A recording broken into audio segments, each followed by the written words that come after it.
Bago na to lahat ng control niya. Ito yung mga control. As in, bago lahat yan. Pinalta natin. 1, 2, 3, 4, 5, 6, 7, 8, 9, 10, 11, 12, 13, 14. Pagkatapos natin gumawa ng itong live shockwave na SWA 1.5. Ngayon, ito naman. Joson na Moonmax. Joson Moonmax na 4-channel integrated high power amplifier. Kaya tinawag ko itong high power amplifier kasi malakas ito na integrated. Integrated siya pero high power amplifier. Ngayon gulo, no? Integrated pa rin kasi matawag ito dahil meron siyang mga built-in na tulad nito, treble, mid, bass, di ba? Tapos meron siyang mic section, may mic control, and then meron siyang mga Bluetooth. Kumaga naka-integrate pa rin. Kung power amplifier ito, mawawala dapat ito. Yan, mawawala itong mga control na to. Pati dito. Ang maiwan na lang, ito lang, channel 1, channel 2, channel 3, channel 4 lang. Kasi nga, naka 4 channel siya. Yan. And then, kung mapapansin nyo, meron siyang 2 transformer. Okay, meron siyang 2 transformer. Kasi, yung transformer na to, para sa channel 1 and 2. Yung isang transformer, para naman sa may channel 3 and then 4. Yun, ang pinaka-problema. Di ko lang matandaan kung anong problema nito nung dinala rito sa akin to eh. Nagawa ko na to, mga 2 years or higit 1 year na. Ngayon, dinala ulit sa atin dito. Ang pinaka-problema naman, isang channel na lang gumagana. Yung channel 2 na lang. Ito na lang, oh. Yung channel 1 and then 3, 4, wala na, hindi na gumagana. Ngayon, may naka-input-output dyan sa may channel 3, 4 sa ilalim. Ito yung kanya, oh. Yung binding post is kapag naka 4 channel ka, 4 na speaker or 4 na channel gagamitin mo. Kapag naka-speak on ka, magiging bridge siya. Yung itong speak on na to, channel 1 and 2. Tapos itong sa ilalim, 3 and then 4. Kasi bridgeable siya eh. Pwede mo siyang i-bridge. Ngayon, 3 and 4 ang nakakonect. Tapos yung laptop natin gumagana. Pansinin nyo, wala oh, hindi gumagana oh. Wala. Ang gumagana dito is channel 2 na lang. Ito na lang, kaso hindi nakakonect. Ngayon, kapag pakinggan mo, ang gumagana ay parang relay ng channel 2 na lang ang gumagana. Pakinggan nyo. O natin. O, isa na lang yung pumapalo. Yung tatlo, parang hindi ko narinig na tumutunog eh. Kaya siguro hindi siya gumagana. Ngayon, anong gagawin natin pag troubleshoot dito?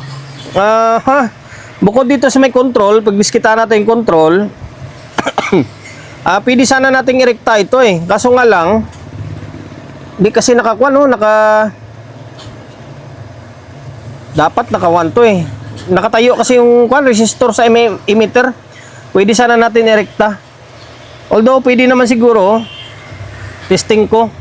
Ang nangyari is itong channel na to para sa may isang speaker.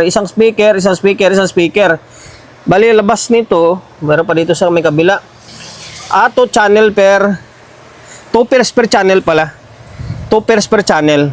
Okay, yung ito kapares niya sa likod. Tapos yung dito kapares niya dun sa may likod din. Ayan. Ngayon, troubleshoot ko. Alamin ko kung bakit hindi siya gumagana. Yung 3, 4 and then 1. Sa pagkahaba-haba ng pag-a-analyze natin. Dito, may binago tayo dito ulit. Yung makikita nyo, may mga pinutol ako. Yan, may mga binago tayo. Lahat dapat ng ground is magkakasama yan. May binago tayo. Tapos ito, kinater natin to kasi positive yan. Silalim, channel 2, silalim is channel 4. Channel 4, yan channel 4. Channel 2. Ngayon, ang nangyari, kanto eh. Asalisi. Kaya yan, binago natin yan. Tapos inayos natin. Pati dito sa may bridge nyo, inayos natin yung posisyon ng kada channel para pag nag-bridge, tamang-tama. Ngayon, gumagana naman pala itong relay. Medyo mahina lang yung palo niya. Pero gumagana, working siya. Tinis ko siya eh. Mula dito sa may emitter, papunta dito, nagpapalo rin naman. Ngayon, ang pinaka-problema is sira yung mga control niya. Alam ko dati, pinapalitan na ng mga control to eh.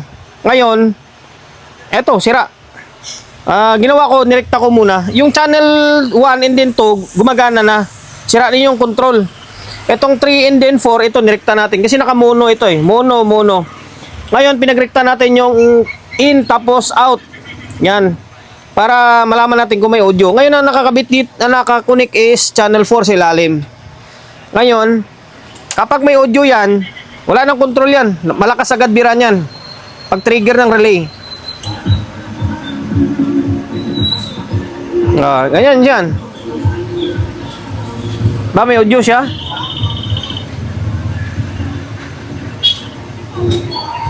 May marinig kayong audio?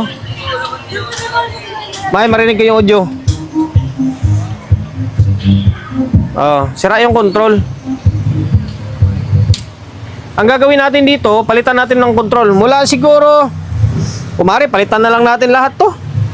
Palitan na lang natin. Pero although napalitan na namin dati to, siguro mga after 2 years. Ngayon, ang sobrang lambot naman ulit.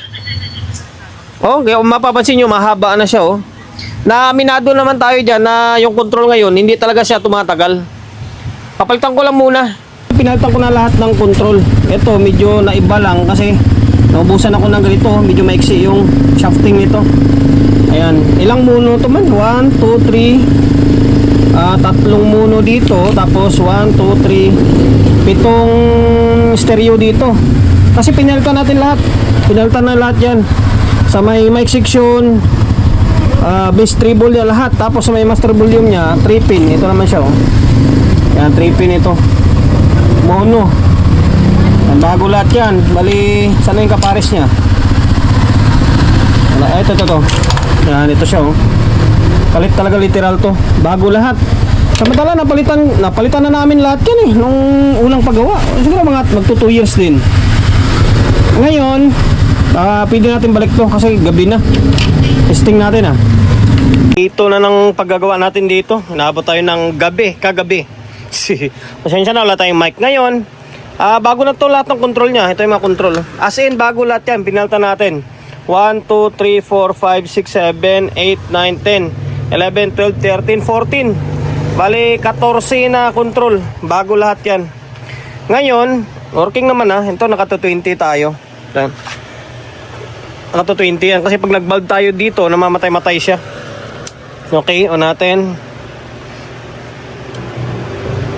Tapos may nakakabit na speaker, 3 lang.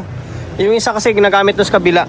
Yan, 3. Ngayon, channel 1, channel 2. Ito mas malakas to kasi mid high ito, nakabit din sa may mid lang pala. Wala pala yung high niyan. Tapos ito yung channel 3. Yung channel 4 gumagana rin yan. Wala lang siyang speaker. Okay? At itong mic buo na. Gumagana rin pati mic niyan.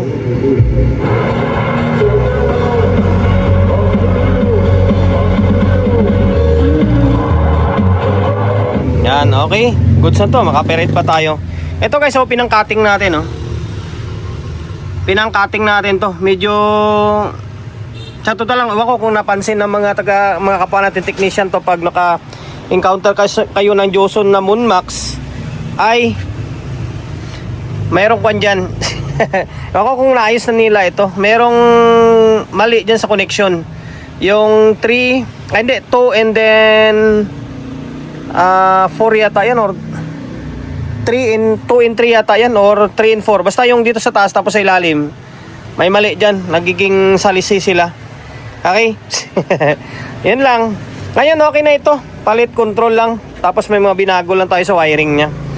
Hanggang dito na lang. Sana nakapagbigay idea ulit tayo kung paano gawin itong pinahirapan din tayo. Si Joson na Moonmax na 4 channel na amplifier. Okay, dahil lumabog sa part ng video natin na ito at hindi ka pa rin nakapag-subscribe, paki-subscribe ng YouTube channel natin. Pindutin mo yung bell button sa gilid, select mo yung all. Kaya kapag napindot mo na yan, manonotified ka kapag meron tayong bagong upload na video. Nag-upload tayo ng video 1 beses, 2 beses kada araw. Okay? God bless and then peace atin lahat.